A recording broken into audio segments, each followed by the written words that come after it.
বিদেশের প্রতিযোগিতাটা জানতে চাইব। জি আলহামদুলিল্লাহ, মহান আল্লাহর শুকরিয়া যে আমার জন্য আল্লাহ পাকের দয়া ছিল আমার প্রতি, বাবা মার দোয়া ছিল, উস্তাদদের দোয়া ছিল। সুন্দর বলেছেন। তো এর মাঝেই আলহামদুলিল্লাহ আমি 2008-এ প্রথম আমি লিবিয়া সফর করেছি। ওখানে সারা ওয়ার্ল্ডের মধ্যে কেরাত প্রতিযোগিতায় প্রথম আমি অংশগ্রহণ করেছি বাংলাদেশ থেকে। তো আলহামদুলিল্লাহ ওখানে পঞ্চম স্থান অধিকার করেছি। 5 জনকে দেওয়া হয়। আমাদের তখনকার প্রেসিডেন্ট ছিলেন গাদ্দাফি, তার ছেলে, বড় ছেলে আমাকে পুরস্কার দিয়েছিলেন। তা আলহামদুলিল্লাহ এরপর পরবর্তী 2012-তে আমি কুয়েতে গেলাম আলহামদুলিল্লাহ বাংলাদেশ থেকে। মানে বাংলাদেশে একটা প্রতিযোগিতা হয় প্রথম, সারা বাংলাদেশ থেকে ইসলামিক ফাউন্ডেশন বাছাই করা হয়। ওখানে যিনি ফার্স্ট হন, তো এই দেশের মানে যিনি প্রতিনিধি যাবেন, ওই দেশের সরকার সম্পূর্ণ তাকে ব্যয় বহন সব কিছু, তাদের থাকা খাওয়া। তো ওখানে কুয়েতে আমি গেলাম আলহামদুলিল্লাহ 2012-তে। ওখানে কম্পিটিশনে আমি 4th প্লেস পেয়েছি আলহামদুলিল্লাহ। তো এরপর এর মাঝে আমি ইরানে গিয়েছিলাম, অংশগ্রহণ করেছি। অসুস্থ ছিলাম তখন আলহামদুলিল্লাহ, তারপর রেজাল্ট ভালো, 1 থেকে 5-এর মধ্যে প্লেস ছিল না।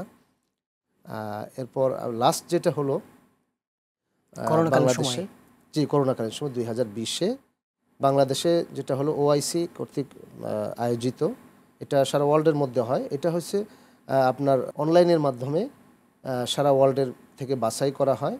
আমাদের বাংলাদেশেও বিভিন্ন জেলা বিভাগ থেকে বাছাই করে, তো ওখানে আমি ফার্স্ট হয়েছি। এবং লাস্ট যেটা 3 জন বাংলাদেশ থেকে 3 জন সিলেক্ট করা হবে, ওর মাঝে আমি আলহামদুলিল্লাহ ফার্স্ট হয়েছি। মানে যিনি ফার্স্ট হবেন উনি একমাত্র আন্তর্জাতিক পর্যায়ে উনি অংশগ্রহণ করতে পারবেন। আন্তর্জাতিক অন্যান্য যত দেশ ছিল তাদের সাথে অংশগ্রহণ করার জন্য আমি সিলেক্ট হয়েছে বাংলাদেশ থেকে। কতগুলো দেশ অংশ নিয়েছিল? 25 থেকে 30 দেশ অংশগ্রহণ করেছিল অনলাইনে সবাই। বুঝতে পেরেছি। ওনারা তখন তো করোনা চলছে, জি অনলাইন ছাড়া উপায়ও নেই। জি তখন মানে বিভিন্ন দেশ থেকে তারা তেলাওয়াত পাঠিয়েছেন, যারা চিঠিগুলো পেয়েছেন অনলাইনে পাঠিয়েছেন। তো আলহামদুলিল্লাহ আমার পড়াও আমি বাংলাদেশ থেকে পাঠিয়েছি। লাস্ট যেটা আমাদের বাইতুল মোকাররমে হয়েছে অডিটোরিয়ামে, ওখানে বিদেশীয় বিচারক ছিলেন।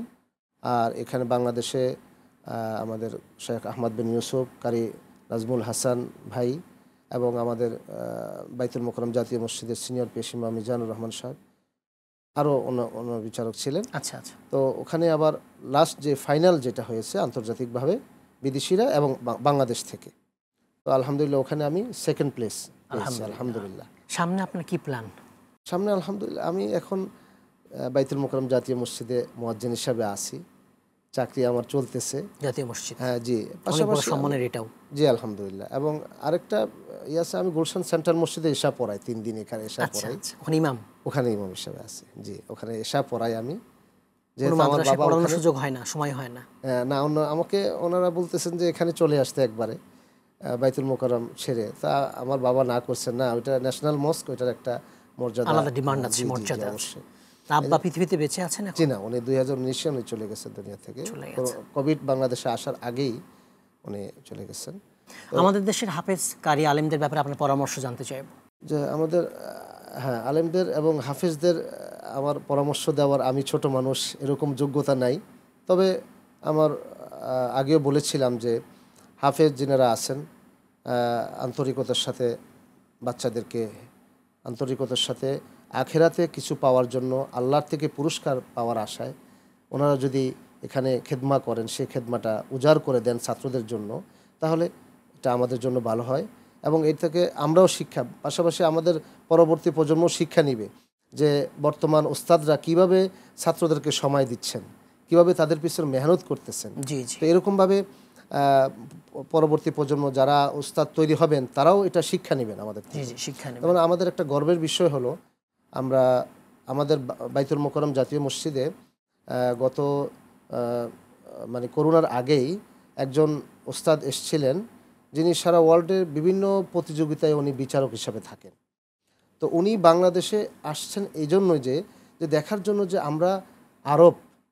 আমরা কোরআন তেলাওয়াত সবচেয়ে ভালো পারার কথা, কিন্তু বাংলাদেশে অনারব আমরা বাংলাদেশ অনারব, তারা আরবি বলতে জানে না, পড়তে জানে না, কিন্তু কোরআন শরীফ এত সুন্দর করে কিভাবে, এবং তারা পৃথিবীতে বারবার ফার্স্ট হচ্ছে, যে বিভিন্ন দেশে ফার্স্ট হচ্ছে। তো উনি অবাক হয়ে আমাদের বাংলাদেশে এসেছেন দেখার জন্য কি সিস্টেমে এরা কি সিস্টেমে এটা পড়াশোনা করায়। ওনারা মানে প্রশিক্ষণটা দিচ্ছেন উস্তাদরা। তো উনি বাইতুল মোকাররমে এসে খুতবার আগে উনি নামাজও পড়িয়েছেন, খুতবার আগে বলতেছেন এইভাবে যে কিভাবে আপনারা প্রশিক্ষণটা দেন, আমি দেখার জন্য অনলি বাংলাদেশে এসেছি নিজ খরচে। তো উনি দেখে অবাক হলেন যে বাংলাদেশের ওস্তাদ এবং ছাত্ররা যেভাবে কোরআনের পিছনে মেহনত এবং সময় দিচ্ছে, এটা আমরা ওরকমভাবে আমরা দিচ্ছি না। এটা আরবরা আরও অল্প সময়ের জন্য। জি, তো আলহামদুলিল্লাহ এই জন্য বাংলাদেশের ছেলেরা উন্নতি করছে এবং বিভিন্ন দেশে ওনারা ভয়েও ফার্স্ট হইতেছে। হ্যাঁ, তো এটা সে খুব খুশি, আমাদের জন্য অনেক দোয়া করেছে। জি জি। তো এই ধারাবাহিকতা যেন আমাদের সকলের থাকে, সকল উস্তাদদের এবং সকল ছাত্রদের থাকে, এটা আমার কামনা। মারহাবান মারহাবান মারহাবান।